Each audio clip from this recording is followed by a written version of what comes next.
Okay, marami pong salamat sa pagbabasa. So ngayon po, balikan natin. Ano ba yung mga nangyari dito sa first part ng discussion sa chapter 20? Okay, nandito pa rin tayo sa third missionary journey ni Apostle Paul. Okay, kung matatandaan natin doon sa last part ng chapter 19, di ba nagkaroon ng riot sa Ephesus? Okay, tapos ano nangyari sa first part ng chapter 20? Pagkatapos ng mga nangyari dito, nasa Ephesus pa rin tayo, di ba? Tapos lumipat siya sa Macedonia at sa Greece. Makita niyo diyan sa upper left yung kulay orange at saka yung kulay green, di ba? In-encourage niya yung mga believers dito sa Ephesus bago siya umalis, pumunta sa Macedonia.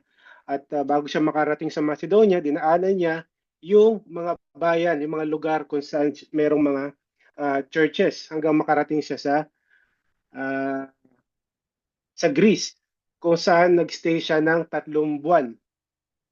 Dito siya sa Greece. So dahil meron na namang nagtangka sa buhay ni Apostle Paul, ito na naman yung mga Hudyo. So nag-decide siya na bumalik papunta ng Macedonia. So this time may mga kasama na siya dito. Marami siyang kasama. Sino ba yung mga yan? Si Aristarchus, si Secundus, yan, sila Gaius, Timothy, Tychicus, Trophimus. Sila yung mga kasama ni Paul pabalik dito sa Macedonia.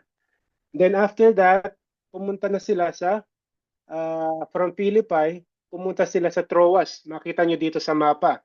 From Philippi, dito sa Macedonia, pumunta sila ng uh, Troas. Nasaan ba yun? Philippi. Yan. Papunta ng Troas. So yun yung biyahe nila. Dito nangyari, 'di ba? Yung meron silang parang meeting, church meeting, meron silang study dito sa Troas. Dito natin nakilala yung binata na si Eutychus. Siya yung nakatulog habang nagtuturo o nagpipreach ng magdamagan si Apostle Paul. So, nahulog siya dun sa pang ilang palapag yun. Basta sa building, nahulog siya. Pangatlong floor ba yun? Tapos, ni-revive siya ni Apostle Paul. Tapos, hindi doon natapos yung pagtuturo ni Paul. So, after niyang kuhanin at mabuhay ulit ito si Eutychus, nagpatuloy siya sa pagtuturo dito sa mga believers dito sa Troas.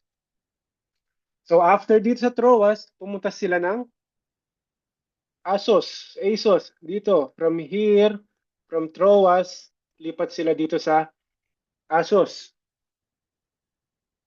Yung mga kasama ni Paul, ang ginamit nilang means of transportation ay barko. Sa dagat sila dumaan.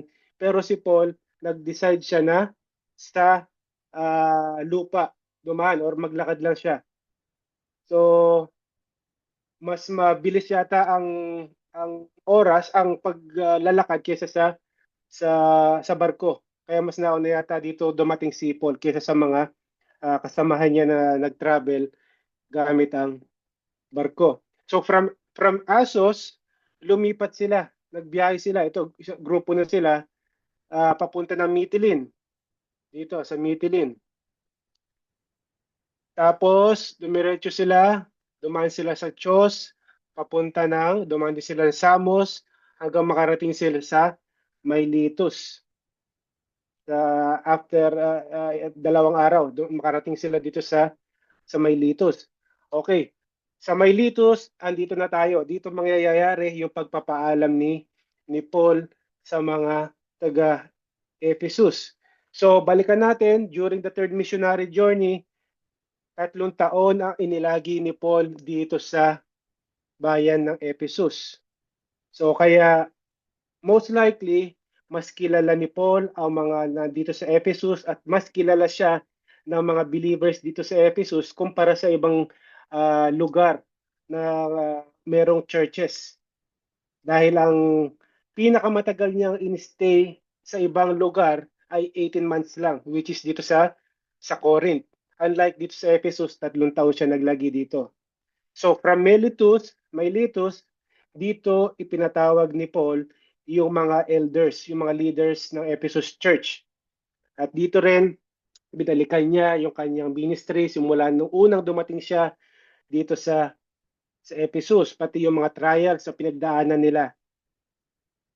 So dito, sinabi din niya yung kanyang commitment na matapos yung mission niya kahit napakaraming trials at suffering yung pagdadaanan niya. Nagbigay din siya ng warning dito sa mga elders, sa mga paparating na challenges na harapin ng church. At sinabi, maging alerto kayo, mapagmatsyag kayo dahil may mga darating na mga false teachers. Okay, so sinabihan din sila yung kahalagahan ng suportahan yung mga may hirap or naghihirap na mga uh, kapatid. So, start tayo dito sa ating passage.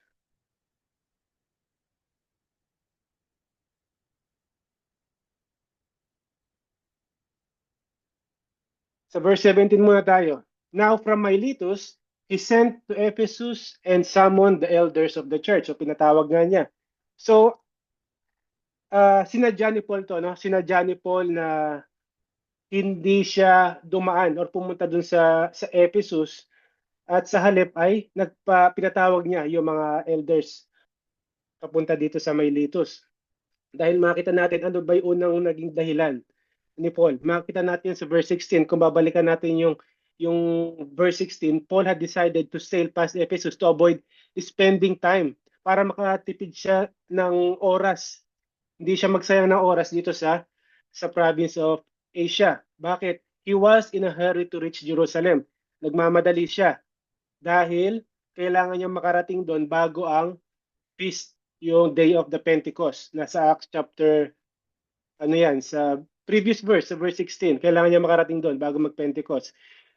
Between the Passover, doon sa verse 6, hanggang sa verse 16, which is Pentecost, yung dalawang feast na yan, merong 50 days in between these two feast or festival. Tingnan natin kung gaano na karami yung araw na naubos ni Paul dito sa pagbabiyahe. Mula doon sa Macedonia sa Philippi, papunta ng Troas, may 12 days na siya ang naubos. Tapos from Troas, pabalik ng Miletus, kung nasan siya ngayon, 4 na araw. So ang natitira na lang sa kanya is 34 days para makabalik dito sa Jerusalem bago mag-Pentecost. Kaya nag-decide si Paul na wag nang pumunta mismo doon sa Ephesus, doon sa church. Kaya inibitahan na lang niya yung mga elder habang naghihintay siya dito sa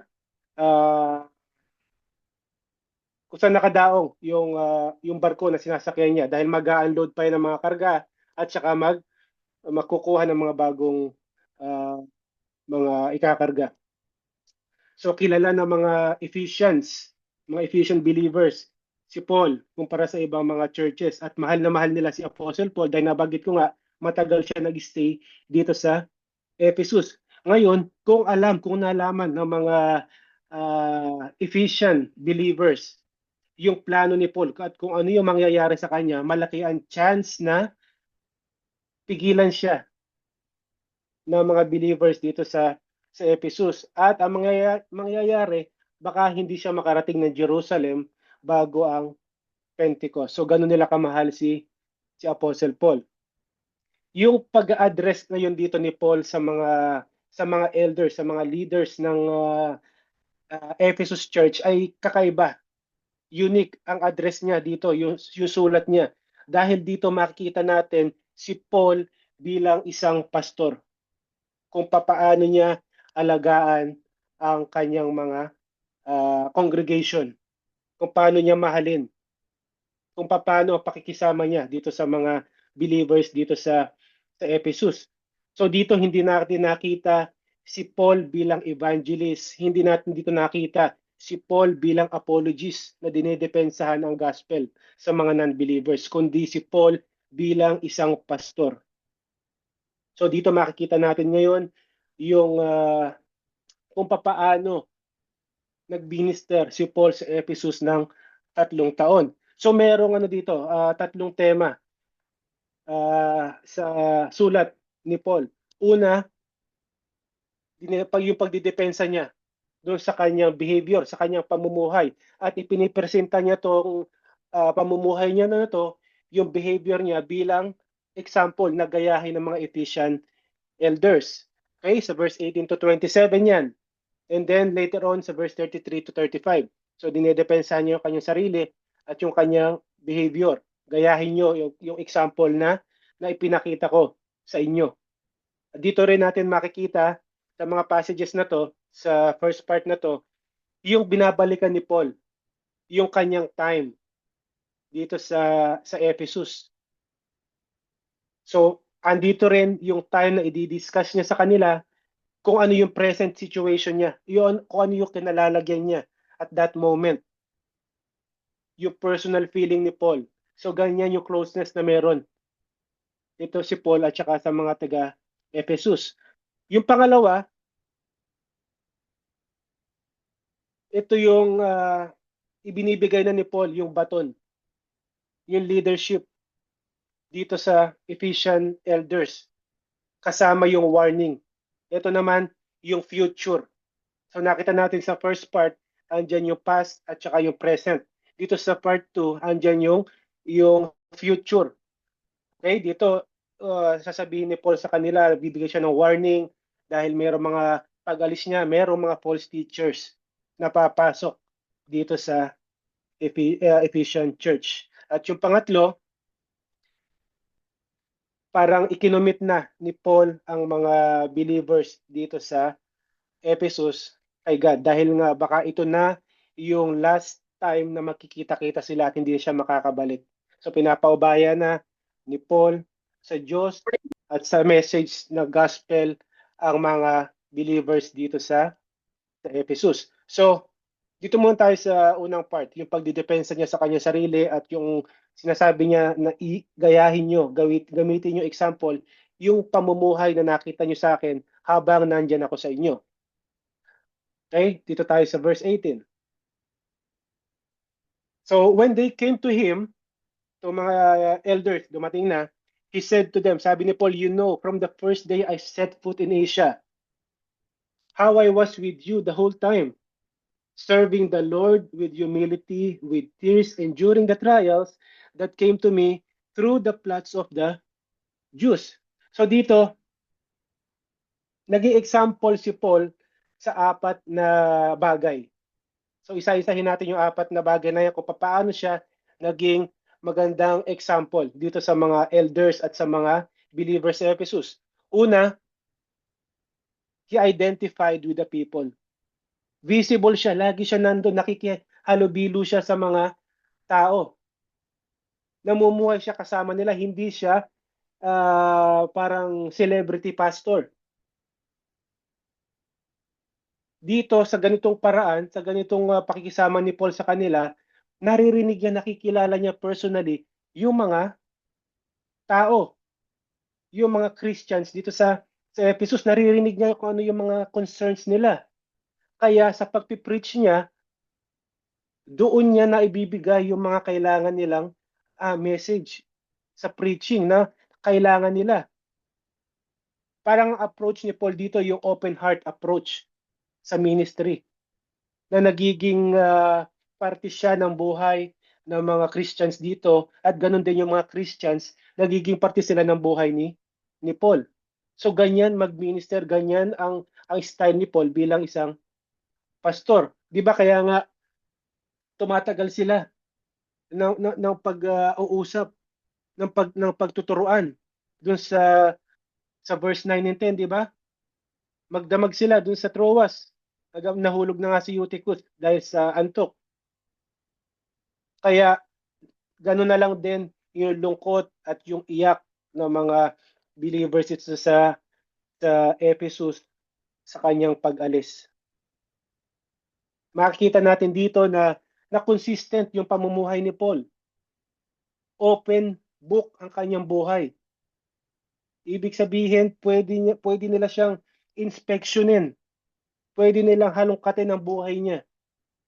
Dahil wala siyang tinatago. Dito papasok yung qualification ng isang elder na ibinigay niya kay Timothy, di ba? Ang isang elder, ang isang qualification, unang-una, above reproach. Yung walang masasabi sa iyo ang mga tao sa labas at loob ng church. Walang maipipintas, walang bahid na anong dungis yung reputasyon mo. Ito ipinapakita ni Paul in real life, ang kanyang buhay, kung ano ang dapat maging example, maging qualification para ikaw ay maging isang elder, maging isang pastor ng isang church. Hindi ito basta-basta ginusto mo na ikaw ay maging pastor, magiging pastor ka. Maraming hirap ang pagdadaanan mo bago ka maging isang elder. May mga nabasa akong libro about being a church elder. Hindi madali. Napakalaki ng responsibility sa tao at lalong-lalo sa Diyos. Kaya naman ang taas ng respeto ko sa mga talagang faithful preacher, pastor.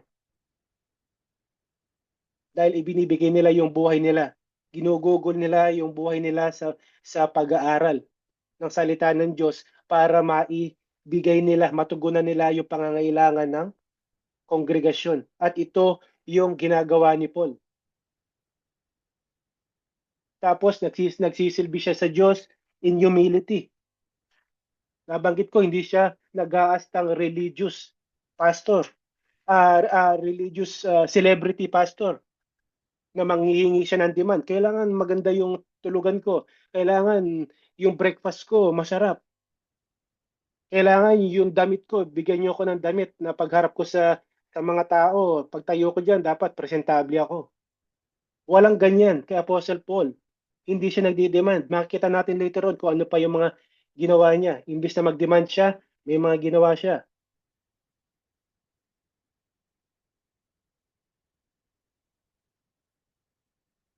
So verse 20 to 21, sabi niya sa kanila, "You know that I did not hesitate." Hindi ako nagdalawang isip to proclaim anything to you that was profitable and to teach you publicly and from house to house. I testified both to Jews and Greeks about repentance toward God and faith in our Lord. So yung una, ano yung kailangan nila, paano naging example si Paul is yung namuhay siya kasama nila. He identified with the people. Pangalawa, naging teacher siya. Naging example siya bilang isang teacher. Itinuro niya sa kanila ang lahat ng kakailanganin nila para sa kanilang Christian life na makakatulong sa kanila. Hindi siya nagtago. Ibinigay niya sa kanila lahat. Dito man niya sa public gathering or house to house. So walang pinipili si Paul. Kung ano ang kailangan ng mga tao, ibinibigay niya kahit anong setting niya, kahit nasaan sila. Dahil yon ang gusto mangyari ni Paul, na mas makilala nila si Jesus Christ at lumago sila at mag-mature sila bilang Kristiyano. Dito ang ibig sabihin, yung mga tinuturo niya sa kanila ay relevant sa kanilang mga pangangailangan spiritually, maging sa kanilang pamumuhay. Yung application ng gospel, ibinibigay sa kanila lahat ni Paul yan. Pangatlo, paano siya naging example is yung kanyang pag-witness. Paul was a witness to the gospel. Kaya dito makikita natin na ang evangelism ay hindi dapat natin minamaliit. Dapat maging responsibility ito ng lahat ng believers, yung mag-share tayo. Sabihin natin ang good news sa ating mga mahal sa buhay. Dapat maakay natin sila sa Panginoon pamamagitan ng pag-share ng gospel at sabihan sila na mag-repent at ibigay ang kanilang faith and trust kay Jesus Christ. Verse 22. So tuloy yung pagsasabi ni Paul sa mga taga-Ephesus. So dito, yung pang-apat, paano siya naging example? Yung kanyang obedience, yung kanyang pagsunod. Kahit na alam niya na merong suffering at paghihirap na kasama ang pagsunod na yan sa utos ng Diyos sa kanya. So nandito na tayo sa part na dinidiscuss ni Paul sa kanila ay yung kanyang present situation. Sabi niya sa kanila, ngayon and now, I am on my way to Jerusalem, compelled by the Spirit, not knowing what I will encounter there. So hindi niya alam ang naghihintay sa kanya. Pero dahil sinabihan siya ng Holy Spirit, pupunta siya. Ito pa isang sinabi, except, verse 23, that in every town the Holy Spirit warns me that chains and afflictions are waiting for me. So dito, may dalawang udyok or may dalawang sinabi sa kanya ang Holy Spirit. Yung kanyang pagpunta sa Jerusalem. Kailangan niyang bumalik, kailangan niya pumunta sa Jerusalem dahil yan ang sinasabi ng Holy Spirit sa kanya. Pero meron ding warning.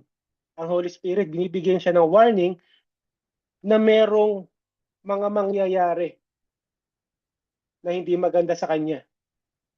May madadaanan siya suffering on the way papuntang Jerusalem.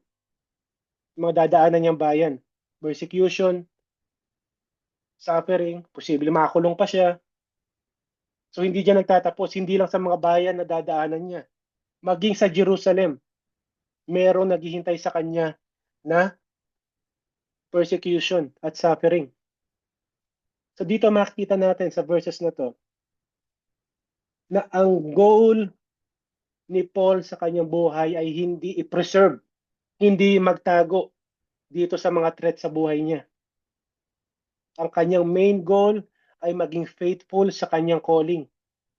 Tinawag siya ng Diyos para maging apostle to the Gentiles, para i-preach ang good news sa mga non-Jews, at ito yung kanyang main priority.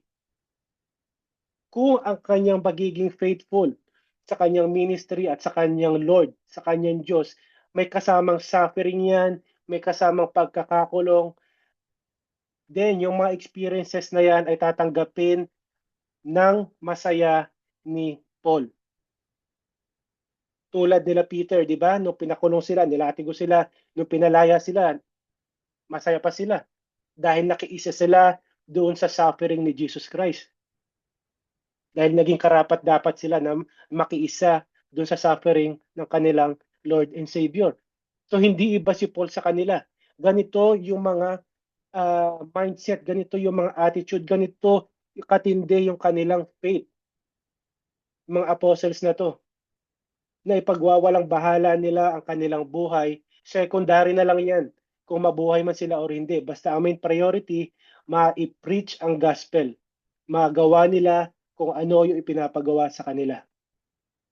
Kung ibang tao lang yan, malamang hindi tutuloy yan. Maraming gagawing dahilan para makatakas dito sa ganitong klaseng persecution. Pero hindi si Paul. Masyado siyang nakahawak. Masyado siyang concentrated doon sa kanyang calling, sa kanyang devotion sa ating Panginoon para ipagwalang bahala yung utos na ibinigay sa kanya na kailangan niyang tapusin. So tatanggapin lahat ni Paul yan, kapalit ang kanyang buhay.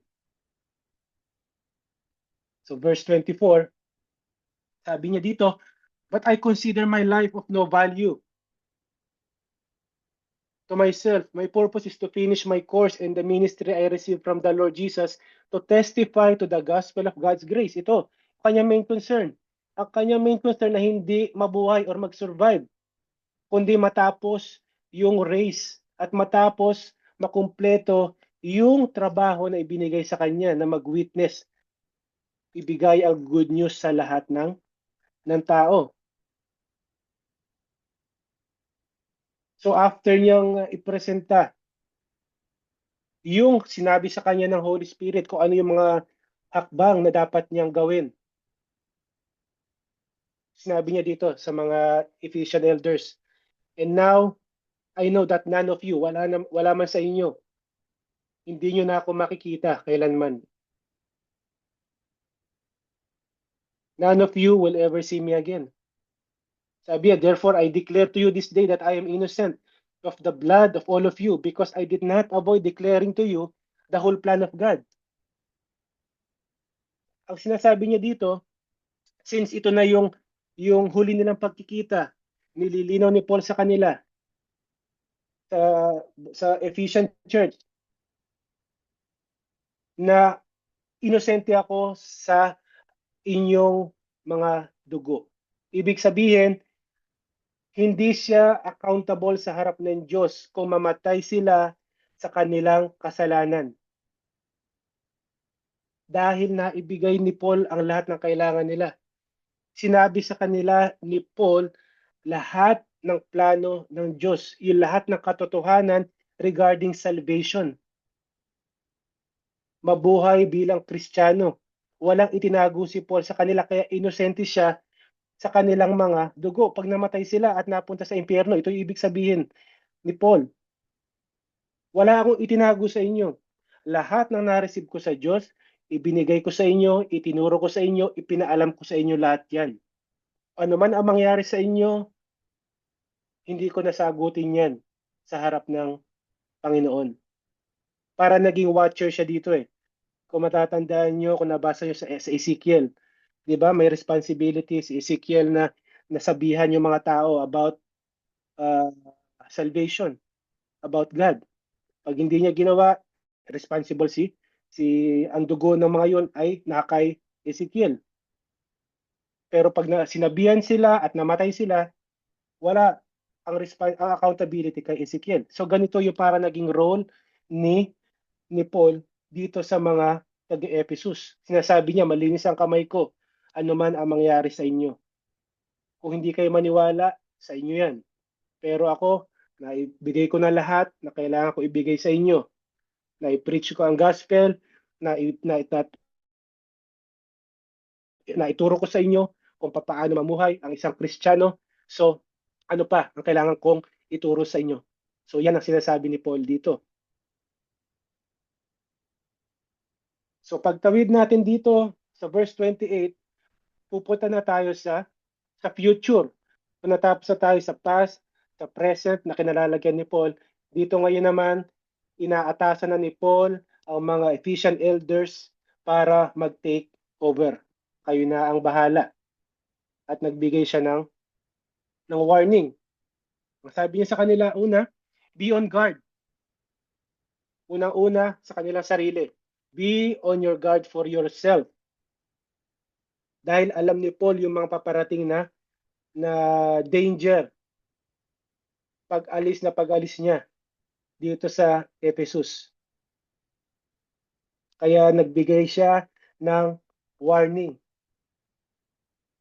Sabi niya, pangalagaan nyo. Kayo na ang bahala dito. Since kayong elder, kailangan nyong matyagan ang inyong kongregasyon. Yan ang sinasabi ni Paul dito. May tatlong parte yan eh. Sabi niya, be on guard for yourself. Kayo mga elders.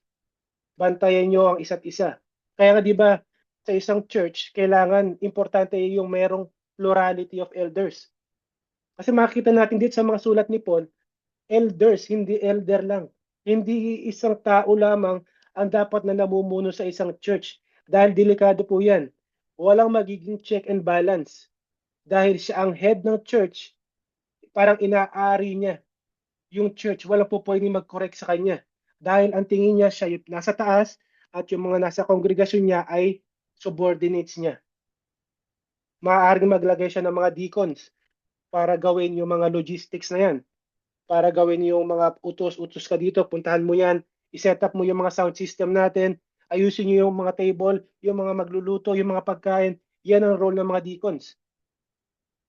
Pero dito, makikita natin kung gaano ka-importante na merong plurality or more than one elder. Dito sinasabi po elders, hindi elder. Kaya sinasabi niya dito, be on your guard for yourselves. Kayo mismo, bantayan niyo ang sarili niyo. Dahil posibleng ang isa sa mga elders ay mag-fall into sin, magkasala. Kailangan nilang i-restore. Di ba? Kailangan nila hilahin pabalik. Kung isang elder nyo, paano hilahin yan kung nalugmok sa kasalanan? So yan ang una, isa sa mga puntos na sinasabi ni Paul dito. Bantayan nyo ang inyong mga sarili, kayong mga leader ng church. Pangalawa, hindi lang ang sarili nyo, kundi pati ang inyong kongregasyon, yung inyong flock. Ano ba yung flock na yan? Yung mga tao nyo, yung mga Christians na hinahawakan nyo. Kailangan bantayan nyo ang mga believers, yung mga pinamumunuan nyo. Okay? So, ano ko muna, ano ko lang, no? Kasi nakalagay dito overseer, di ba? Baka malito kayo. Ang overseer, synonymous yan or parehas yan. Pag sinabing overseer, yan ay elder, yan ay isang bishop, shepherd, pastor.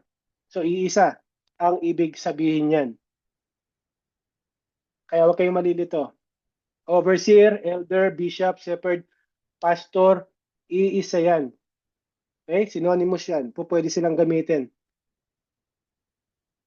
Pag binasa niyo yung Bible, makikita niyo rin yan. Shepherd, overseer, elder, pastor. So pag narinig niyo yan, ibig sabihin, pare-parehas lang ang kanilang role. Okay?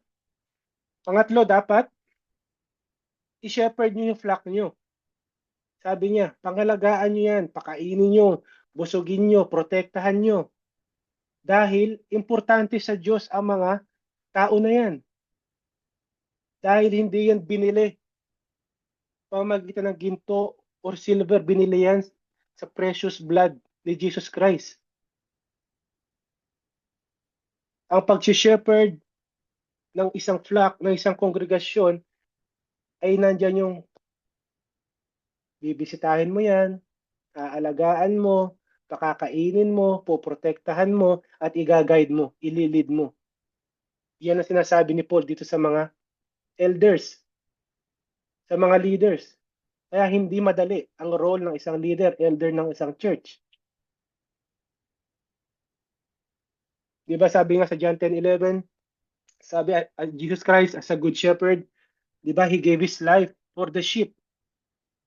Kaya kailangan ng isang elder, ng isang pastor, ganito rin ang dapat niyang gawin.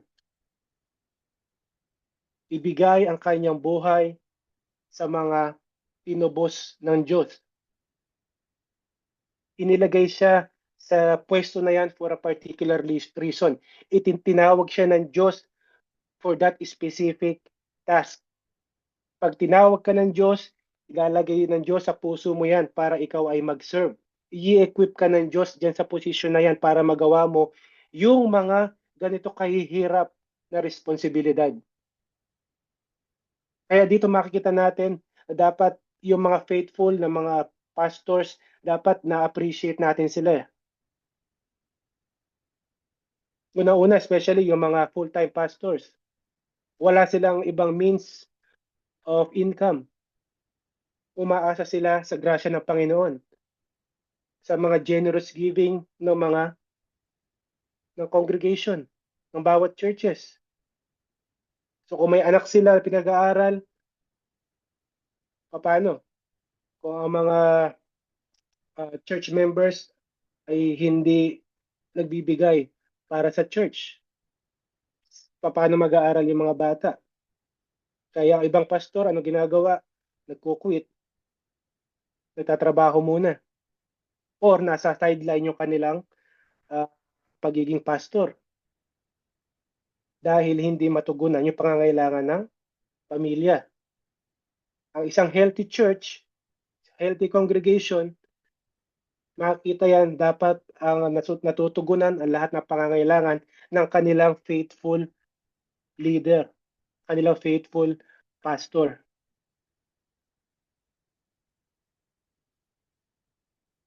So ang mga elders, ang mga pastors, nagmi-minister yan, tinawag sila para sa anong goal? Ano ang goal ng isang church, ng mga pastor? Para mag-grow ang mga members ng church, para mag-mature as a Christian. Yan ang main goal. Kung bakit nandyan ang mga leaders, ang mga pastor. Bible study teachers to produce a mature sheep. Papalaki nila, maging healthy. Ang mga shepherd, araw at gabi, binabantayan ang kanilang mga tupa para maging healthy sila, para mapakain sila ng maayos. Hahanap yan ng mga lugar. Mag-i-scout yan ng mga area na puno ng mga damo para doon niya dalhin yung kanyang mga pastol para pakainin, para maging healthy sila, para makapag-reproduce, para manganak. Di ba? Bakit? Dahil ang isang healthy, ang isang mature na tupa ay magre-reproduce yan by themselves. Hindi mo kailangan puwersahin yan. Kung i-relate natin yan sa mga believers, mga mananampalataya, isang healthy, ang isang mature na Kristiyano, mag-share yan. Magre-reproduce yan spiritually. Ibibigay niya ang gospel kahit hindi mo yan sabihan at pilitin. At tutulong yan para mag-grow din yung tao na yun. Para mas makilala nila si Jesus Christ. Nakita natin, yan ang main goal ng isang pastor sa isang church. Hindi kung ano-ano pinagagagawa. Tanggalin mo na ang lahat ng mga programs mo sa church, pero ito dapat ang matira. Faithful preaching of the gospel to produce a mature believer. Kailangan yun na pinaka-importante. So tingnan natin, yung sinabi ni Paul sa kanila. Balikan natin. Ephesians chapter 4 verses 11 to 13. And he himself gave some to be apostles, prophets, evangelists, some pastors and teachers. Bakit? Para saan? Now, verse 12. To equip the saints for the work of the ministry. Ano pa? To build up the body of Christ until we all reach unity in the faith and in the knowledge of God's Son. Growing into maturity with a stature measured by Christ's fullness. Equip the saints, build up the body of Christ, para saan? In the knowledge, para magkaroon sila ng deeper knowledge, understanding kung sino ba talaga si Jesus Christ. Personal relationship kay Jesus Christ. Growing into maturity. So ito pa rin, yung sinasabi ni Paul sa kanila. Binanggit na sa kanila ni Paul yan. Ngayon, sinasabi ulit sa kanila ni Paul. Dahil importante. So bakit sinasabi ni Paul ang mga bagay na to sa mga elders? Ano pinanggagalingan ni Paul? Verse 29. Sabi niya, I know that after my departure, ito na yun, yung reason, I know that after my departure, savage wolves will come in among you, not sparing the flock. Men will rise up even from your own number and distort the truth to lure the disciples into following them. Magkakaroon ng division sa church. Therefore, sabi niya, be on the alert. Remembering that day and night for 3 years, I never stopped warning each one of you with tears. Hindi nagkulang si Paul. Dapat maging guarded sila dito sa mga savages wolves na to, sheep in wolves in sheep's clothing na tinatawag, na darating pagkaalis ni Paul at ito-twist nila yung gospel message of salvation. So hindi nagkulang si Paul sa kanila dito sa verse 31. Pinaalala sa kanila ulit, araw at gabi sa loob ng 3 taon hindi ako huminto ng pagbibigay ng babala sa inyo. May kasama pang pagluha. May pag-iyak pa. Dahil alam ni Paul ang mangyayari. So ang tanong ngayon, papaano? Hindi lang responsibility to ng mga elders, no? Pati tayong mga believers. paano natin maya-identify itong mga savages wolves na to na nakahalo dito sa mga sheep, sa mga tupa. Paano natin sila makikita?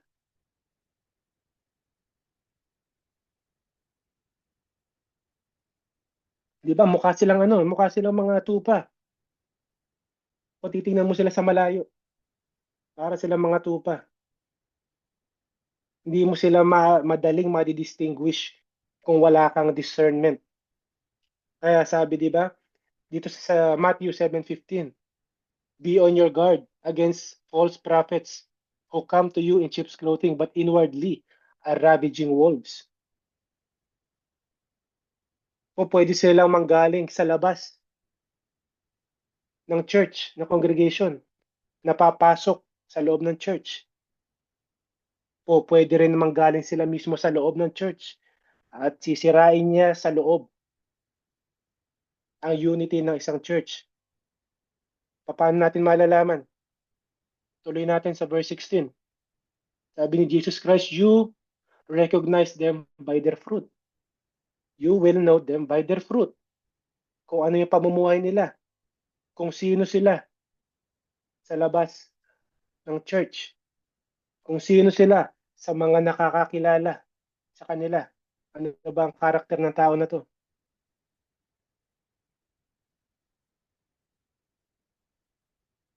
So ang magre-reveal sa kanila ng kanilang true identity, itong mga false teachers na to, itong mga wolves na to, ay yung kanilang pagtuturo.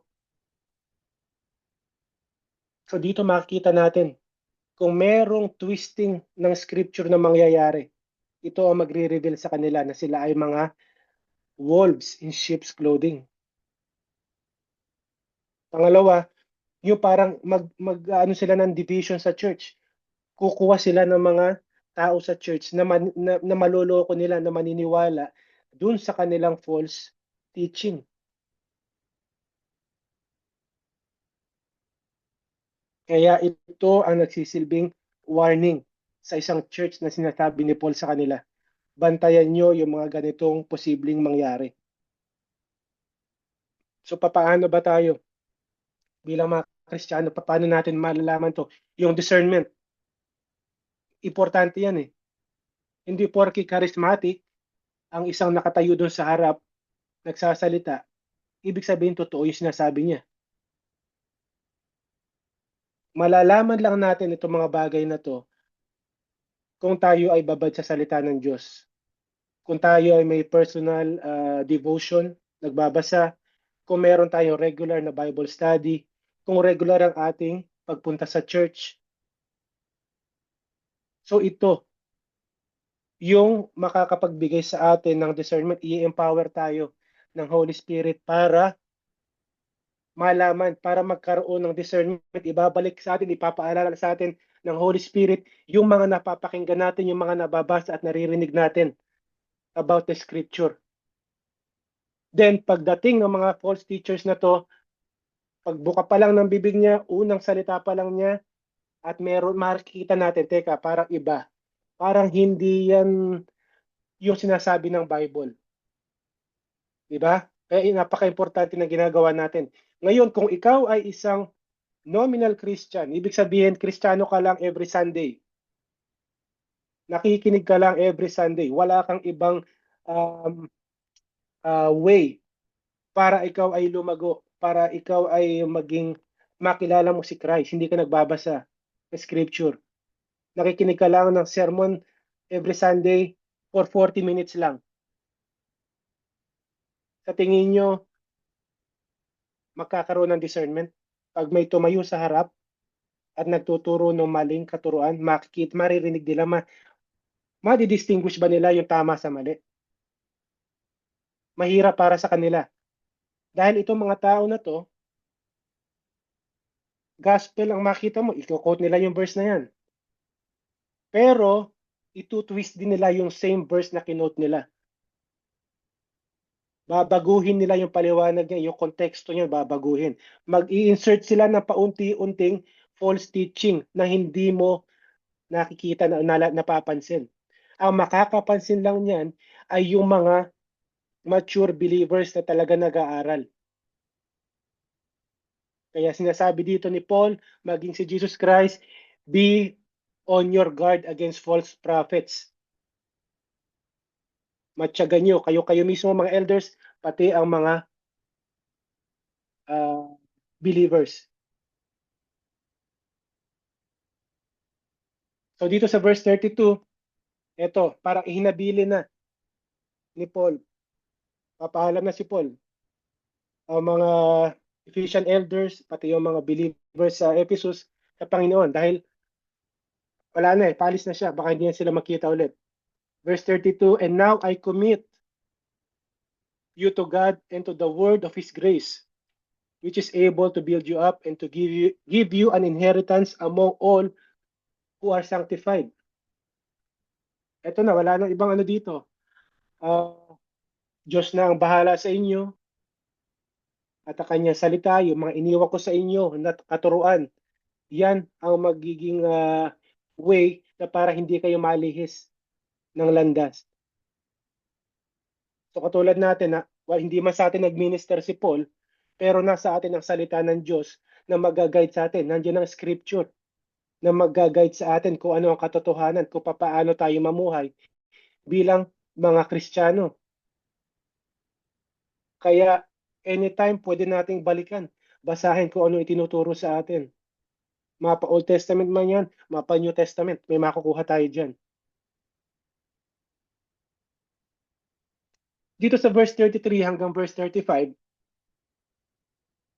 andito na naman yung yung katulad sa first part na binanggit ko kanina, di ba? Yung dinedepensa niya yung sarili niya at ini-encourage sila na gawing example yung kanyang pamumuhay. So, naligaw ulit to dito sa verse 33 hanggang 35. Bumalik siya dun eh. Sabi niya dito, I have not coveted anyone's silver or gold or clothing. Hindi ko pinagnasaan yung kayamanan nyo, yung mga magaganda yung damit. Sabi niya, you yourselves know that I worked with my own hands to support myself and those who are with me. In every way, I've shown you that it is necessary to help the weak by laboring like this and to remember the words of the Lord Jesus. Because he said, it is more blessed to give than to receive. Ito yung conclusion ng kanyang sulat dito sa message, pakikipag-usap, yung kanyang speech dito sa mga elders sa Ephesus. So tina-challenge na naman niya sila na gayahin yung kanyang pamumuhay, gawing example 'yan ng mga elders para sundan nila sa kanilang paglilid dito sa church. Nung kasama pa nila siya, pinakita ni Paul sa kanila yung kanyang sincere commitment sa pagmi-minister dun sa gospel preaching. Ano pa, dito sa verse 3, makikita natin, hindi niya hinangad, hindi siya nainggit. Maaaring ang iba sa kanila, mayayaman, ang gaganda ng damit. Pero si Paul, regular lang ang suot niya. Kailangan pa niya magtrabaho, di ba? Hindi ko kinainggitan yung mga yaman niyo at yung mga damit niyo. Hindi ako nanghingi sa inyo ng kahit ano, di ba? Anong ginawa niya sa verse 34? Nagtrabaho siya. Hindi siya naging pabigat dito sa kanila.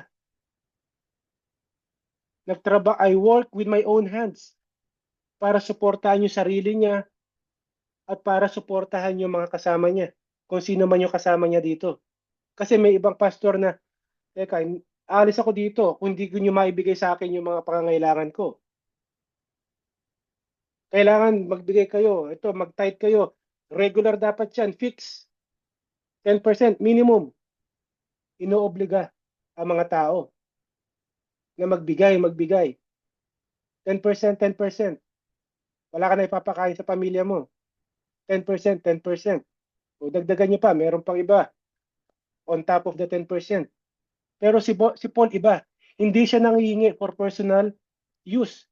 Kahit sa kanyang basic needs. Kailangan niya pagtrabahuhan para walang masabi sa kanya ang mga believers dito sa church na to. Maaring pag nanghingi siya, ano sasabihin sa kanya, pineperahan mo lang kami. Gusto mo lang makuha yung mga bagay na to, kaya mo kami pinagsiservisyo, kaya ka ganyan sa amin. Nangihingi ka ng kapalit. Meron kang kailangan. Pero si Paul iba, para hindi siya maging katitisuran o stumbling block doon sa dala niyang message, doon sa gospel na dala niya, hindi siya nangihingi ng kahit ano. Pinagtatrabahuhan niya ang kanyang pagkain, ang kanyang isusuot, lahat, pati sa mga kasama niya.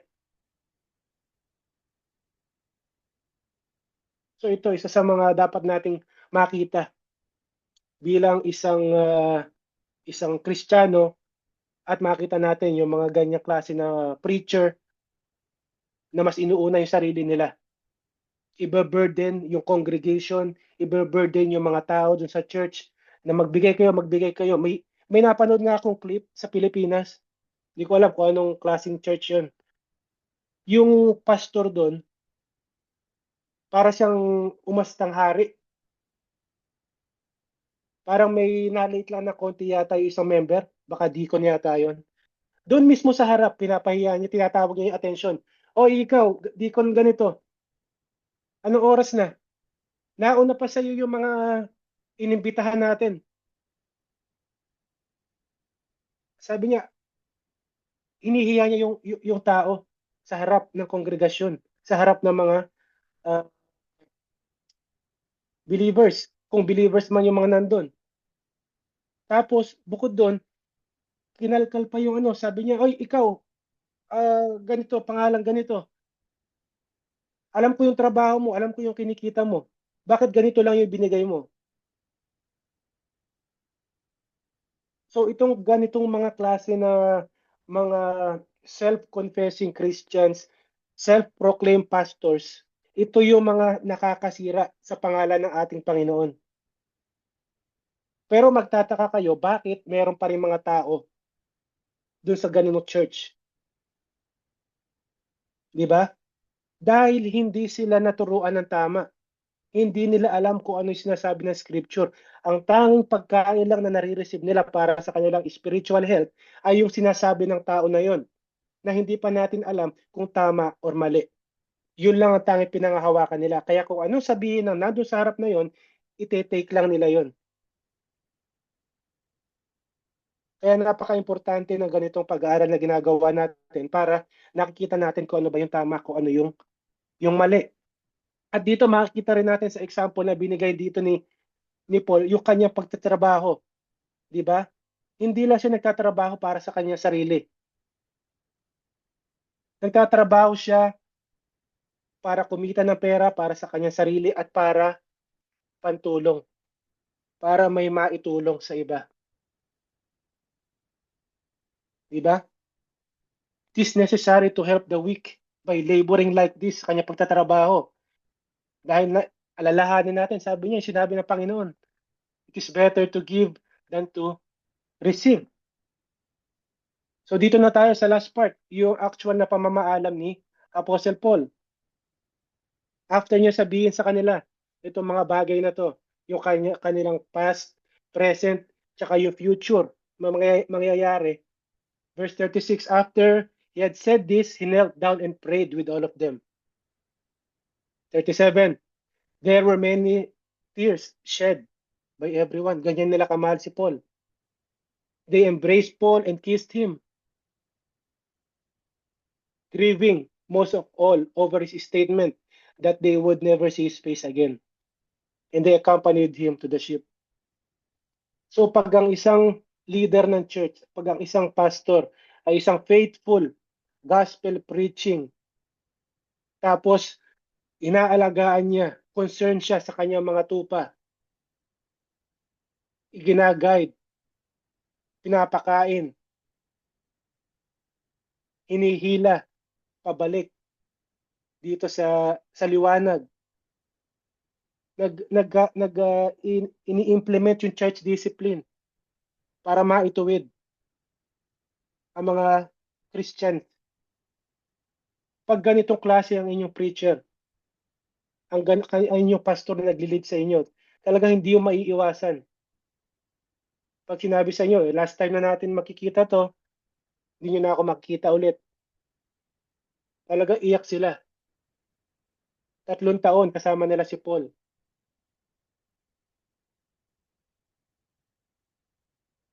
So kaya pag meron tayong ganitong klaseng pastor, dapat i-treasure natin, ipagdasal natin, suportahan natin.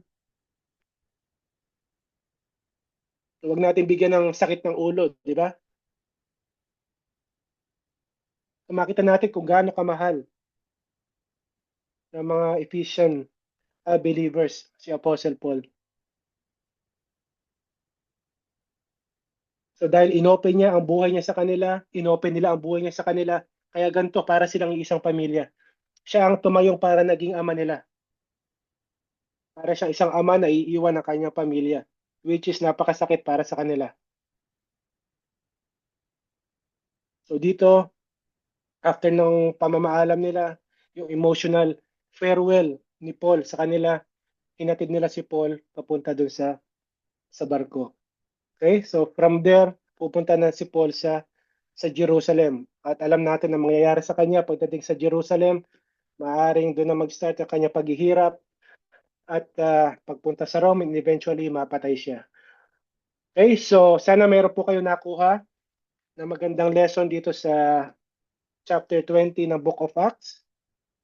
So marami pong salamat sa inyong pakikinig at pwede na po tayo magkaroon ng discussion, yung mga insight po natin. Salamat po.